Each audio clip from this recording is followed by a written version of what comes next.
Just a note from Tom before we begin this episode. The Comex is a big topic of discussion in the precious metals world, and while there's a lot written and said about it, it still seems to be a very opaque and difficult subject to really understand. We're trying to bring different voices and opinions onto the show to shed some light onto this subject from all sides, and while they may disagree, we try to remain neutral and hope the information presented on the show is always valuable. This is a situation that will take time to play out, and we will follow it closely and be posting updates as it unfolds. As always, we appreciate you listening and welcome all feedback to tom@palisaderadio.com. Thank you. Welcome back to Palisade Radio. I'm your host, Tom Bodrovics. Joining me today is a new guest to the program, Bob Coleman from Idaho Armored Vaults. He has 28 years experience in the financial industry. How are you today, Bob? Good. How are you doing? I'm great. So I wanted to kind of frame this discussion.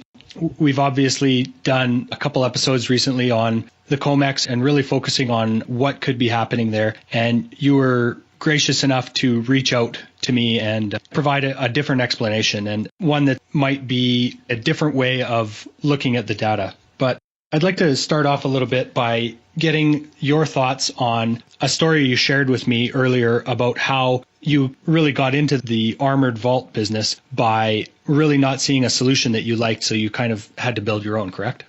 Correct. Yeah, it's something where I've been in the financial business since 1992, been a registered investment advisor since then.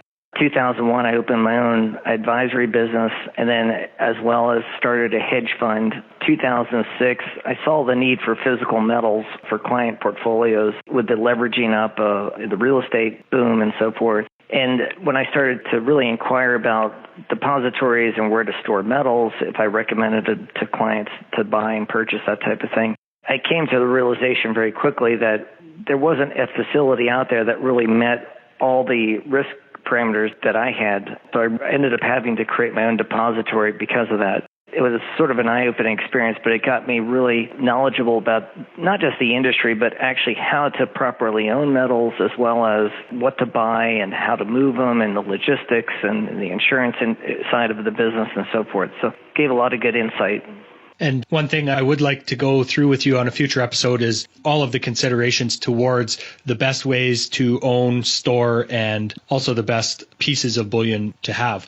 But for today, I'd kind of like to get a little bit more of your thoughts on what we saw from the physical delivery side in April, May, March, like kind of since the crisis, and how that has progressed on the Comex from your view.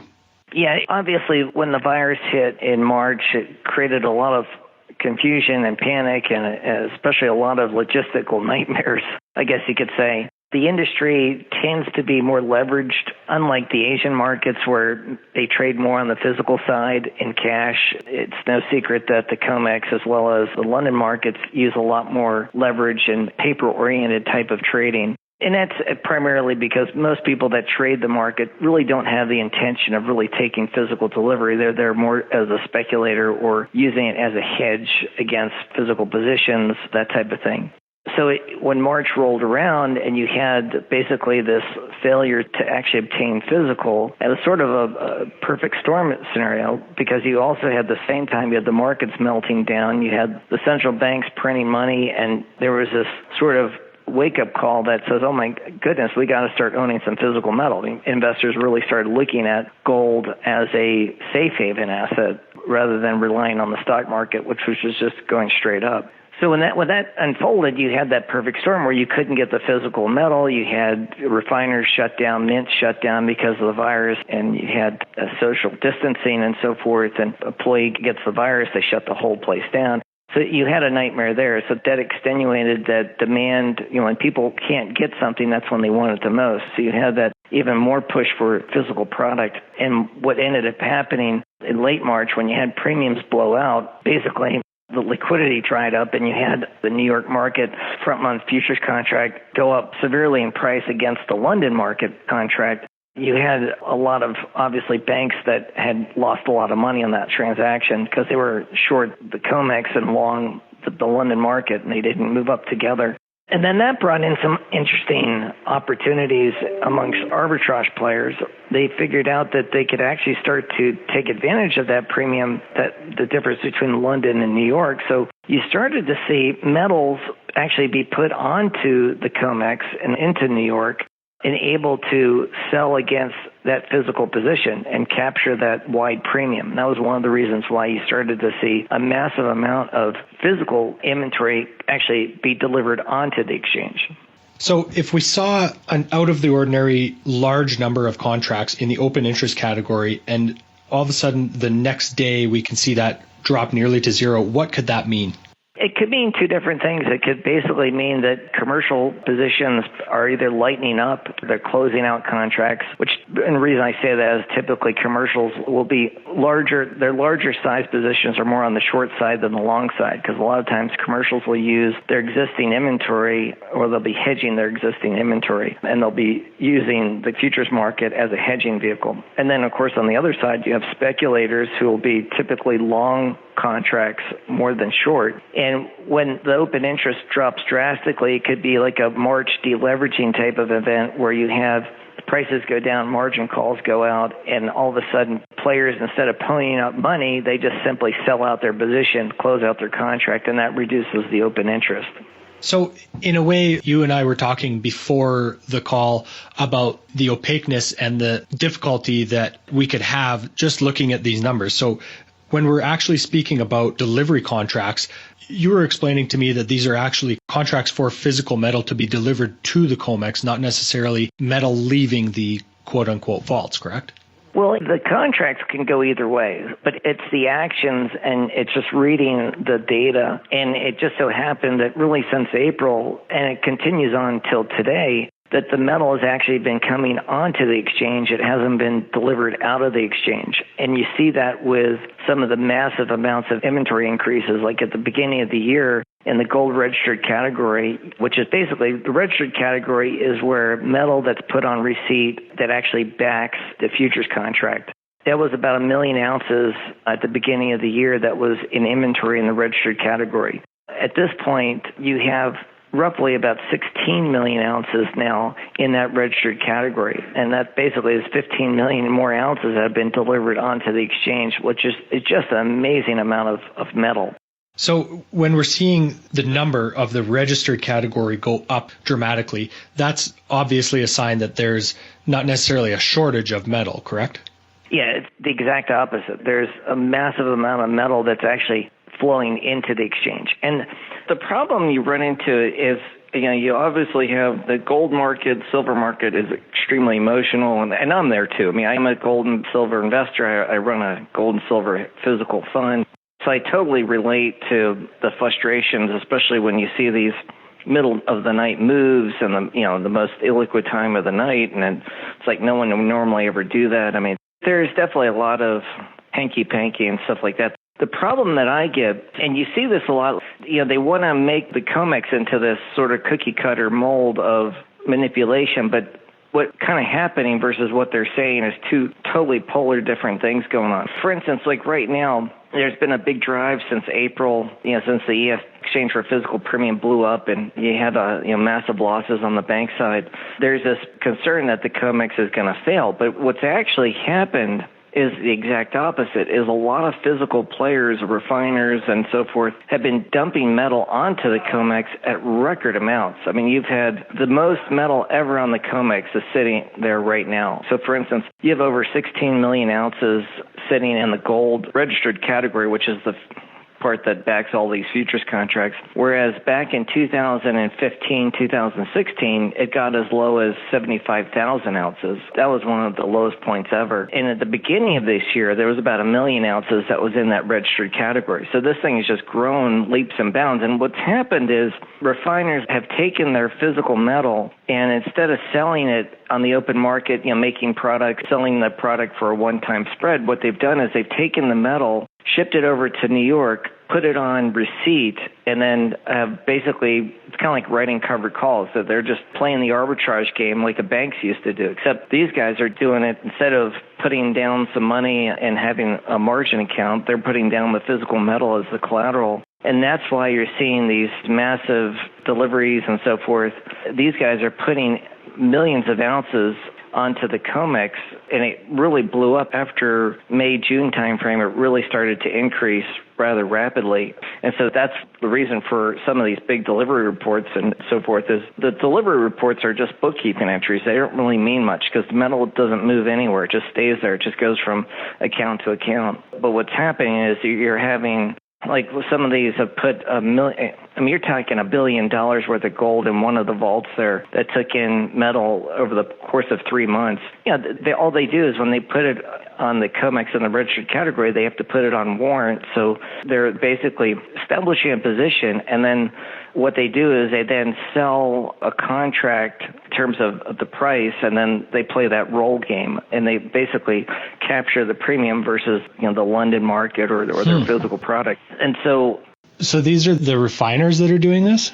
Yeah, refiners, mints. When you saw the Perth Mint deliver, there was a couple articles like Perth Mint delivered a massive amount of metal kilobars, for instance, over to the Comex. That's what they were doing. They were shipping a lot of metal into New York. And it's the same with the silver contract. Right now, there's 140 million ounces in the registered category right now. I mean, in 2015, 2016, that number got as low as like 32 million ounces. I mean, it is a massive amount of metal that's been coming onto the exchange. And it's within the Comex system. I mean, it's brought in, put on receipt, and it's a process to put that on receipt as well. What you may start to see now that these arbitrage premiums, you don't see the massive premium compared to the London spot price anymore. That's kind of gone away because everyone's playing that arb game now. So what you may start to see is metal starting to leave the Comex and go back to London or to the other places where they came from, because that game is now over, and then they may end up using that metal to make into products or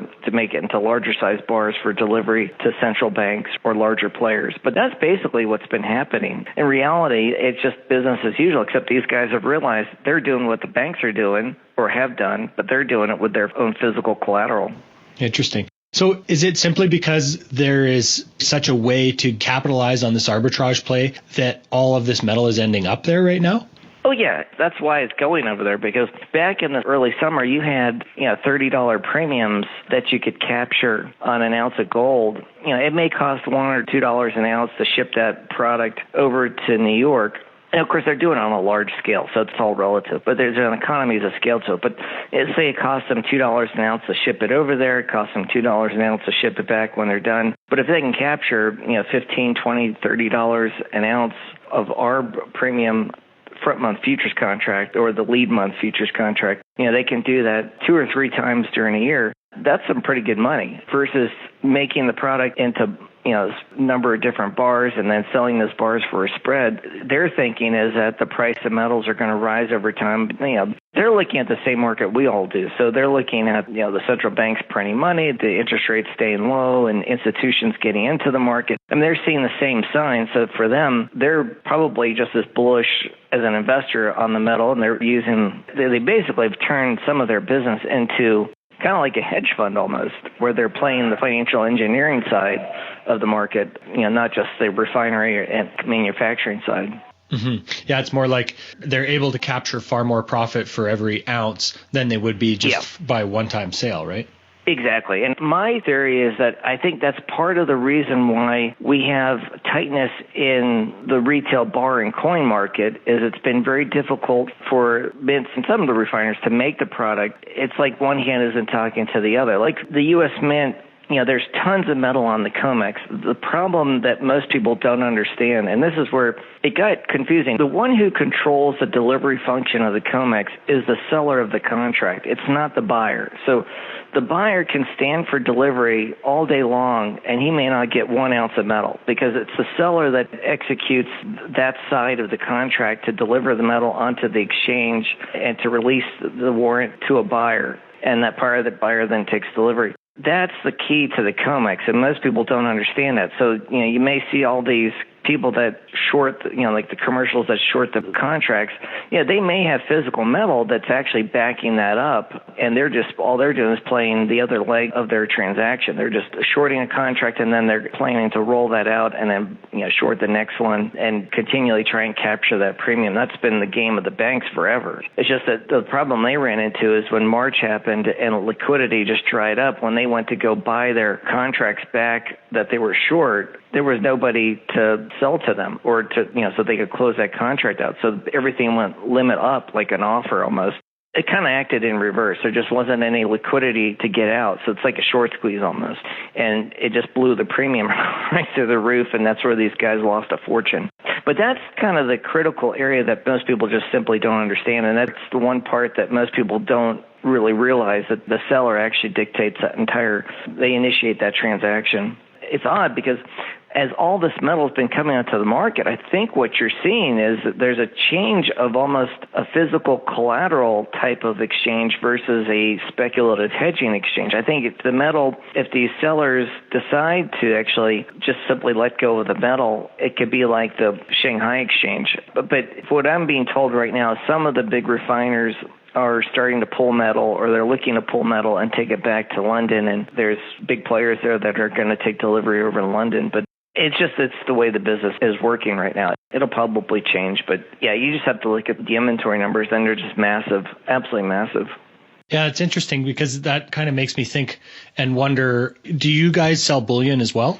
Yeah, I mean, I buy and sell for clients. We have institutions that we buy and sell for. We make two-way markets, and price-wise, and that's the other side of the equation that's really frustrating, is the retail dealers have literally ripped off the public over the last 4 or 5 months. I mean, the premiums that these guys have put on their products is just mind-boggling. I talked to clients that bought silver at $15 an ounce. They still haven't made any money. I mean, between the premium and spot price, I mean, they're just right about break even right now. And the premiums now that a lot of dealers had marked up are starting to slash. 100-ounce bars they were selling at $4 and $5 over spot a couple months ago. Well, their bids now are only 15 cents over spot. Their customers just got absolutely creamed. And the other thing, too, that people don't understand, and it's a lot of the retailers are guilty of it, and they were also playing this game of the advertised spot price that they're publishing on their website for basing their product premiums off of. There was a big game that started happening in March when the Comex started raising, the premiums blew out. Most of the dealers happen to use the London spot price for their spot price, and the reason they do that is the wholesalers use the London spot price. Most of them use that. Well, they saw some opportunity, and a lot of them shifted to New York Comex prices that they were selling at, but yet they were still buying at the London spot price from their wholesaler. So they were making an extra $20 an ounce off the public, or an extra 20 or 30 cents off of silver without disclosing that. So in your opinion, Bob, there's no real shortage of metal in the foreseen future coming? Well, again, we're living in a world of leverage and so forth. So not to say that some of the metal that's being put onto the exchange, it may be put on the exchange by someone that uses the metal on a, say, daily basis. For example, if production capacity has been diminished because of the virus, that metal, it's going on to the Comex, but it may be pulled back out of the Comex at any time. So you may see a position where prices have jumped considerably over the summer. At the same time, you had massive amount of increase in inventory coming onto the exchange. Well, you can obviously have the same exact thing happen where you have metal leave the exchange because of maybe physical demand or players that are now taking delivery of that product, and those players don't want to store it at the Comex anymore. And you may see prices continue to rise just for the exact opposite reason they went up in terms of watching inventory flows. So one of the other interesting conversations that we had before we started recording here was I was trying to get your thoughts on the manipulation of the silver market. Obviously, we see that a lot in the news. So could you explain to us a little bit more about your thoughts on silver price manipulation? Yeah, obviously, when I got into the physical world, I went, I think it was at a GATA convention in 2008, and spoke to one of the lead plaintiffs in the Morgan Stanley lawsuit that was going on. In that lawsuit, there was basically a concern that people that were asking for delivery of silver weren't allowed to get it. And so there was a big question of whether or not there was actually metal in that entire program to begin with. And I believe that actually settled prior to going to court. Of course, I'm sure there's non-disclosure agreements all over the place.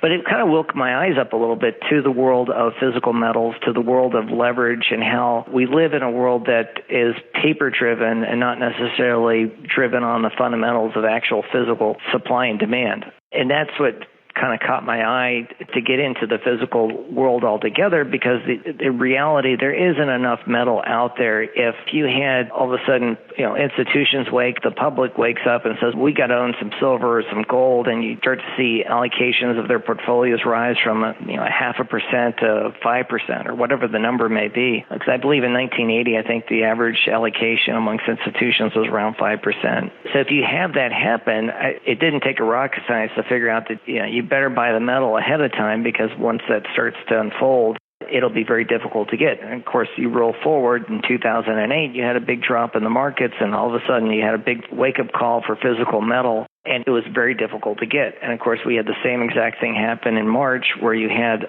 market dislocation, and all of a sudden people wanted physical, and there was only so much available. So yeah, I do believe that the prices are going to go a lot higher. And it may be for obviously various reasons, whether it be low interest rates, inflation, money printing, or balance sheet expansion, whatever it may be. But sometimes you get caught up in the weeds of looking at the Comex, too much, and some of the issues that go on there are more just day-to-day industry-related transactions, not necessarily manipulation and price suppression, even though there is a lot of hanky-panky that probably goes on, and there's a lot of conflict of interest there, that whenever you mix money and power, there is always a conflict of interest there.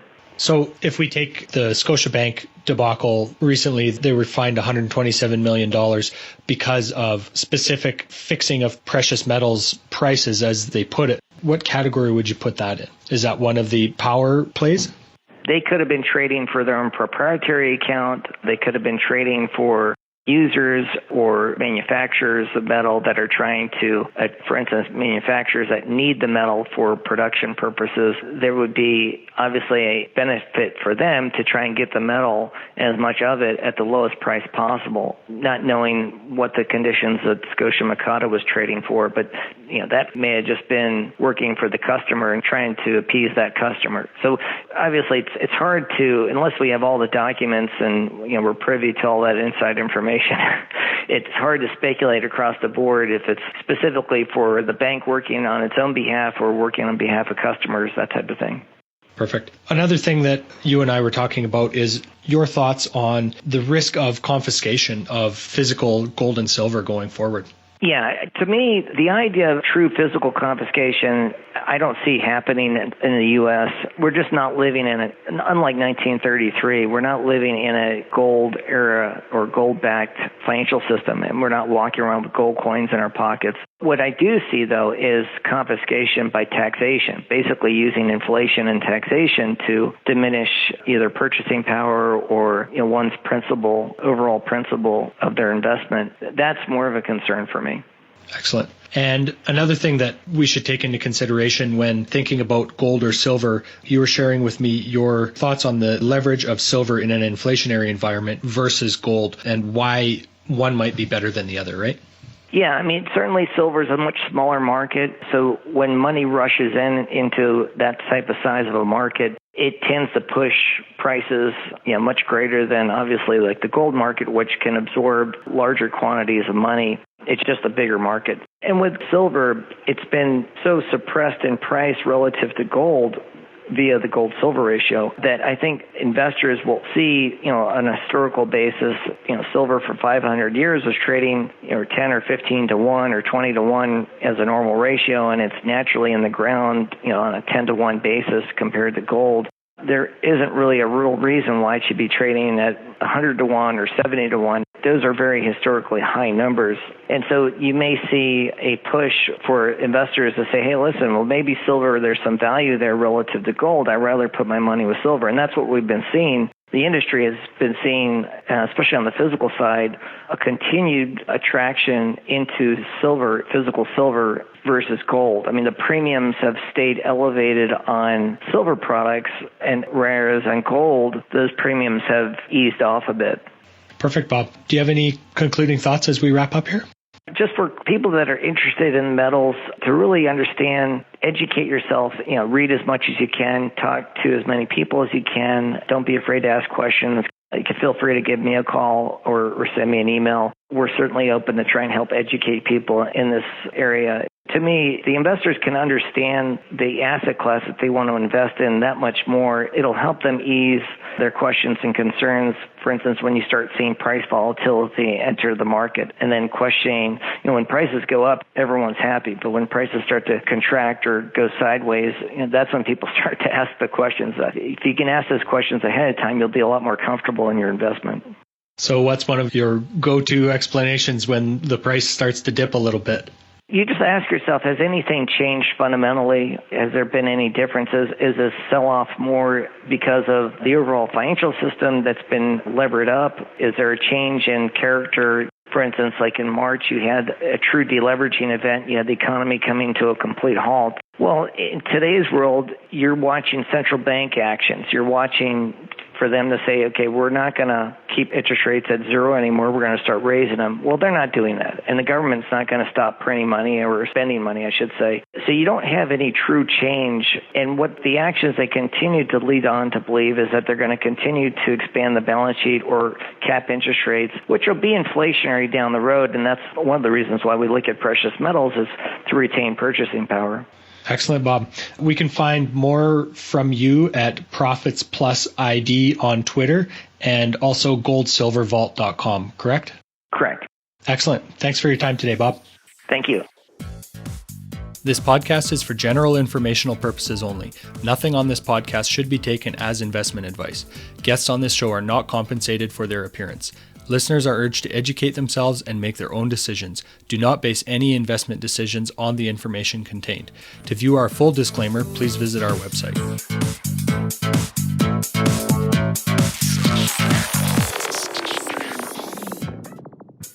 Think you understand the junior mining sector and you think that the participants in the mining sector, junior mining sector, are good people and kind people, hit the bid. How violent that term could be, it actually could be quite violent. It could be a rip-your-face-off uranium rally. And the world is always going to need raw materials. It's going to need copper and gold and nickel and so forth. Totally destabilized. Hey, Troll, did you hear what's going on in Yemen?